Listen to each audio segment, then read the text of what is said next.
தந்தை பசி என்னை படைத்தது, தாய் உணவு என்னை வளர்த்தது. அனைவருக்கும் வணக்கம். கார்த்திகேயன் கூடுவாஞ்சேரி. இன்று தேதி 19/10/2025 ஞாயிற்றுக்கிழமை.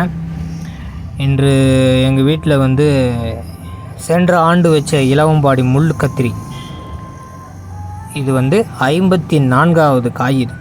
அது பாட்டுன்னு ஓடிக்கினே இருக்குது. நல்ல ஒரு மகிழ்ச்சியான தருணம். இது ஒரு பேரானந்தமான ஒரு தருணம். இந்த இயற்கையெலாம் எப்படி நல்லா இயல்பாக வளருது, மாடியில் தான் வளருது. அந்த போன வருஷம் வச்ச செடி எதுவுமே பண்ணல, அதுவாக துளுத்து அதுவாக வளருது. இது மாதிரி நீங்களும் பண்ணுங்கள். இந்த மாதிரி காய்கறிகளை உணவை நீங்கள் உற்பத்தி பண்ணி அந்த இனத்தை வாழ வச்சு அதில் ஒரு சந்தோஷத்தை அடைஞ்சிட்டு நீங்களும் ஆரோக்கியமாக உடல் நலமோடு நீண்ட ஆயுள் வாழுங்க. பசிக்கு நன்றி, உணவுக்கு நன்றி. அனைவருக்கும் நன்றி, மகிழ்ச்சி.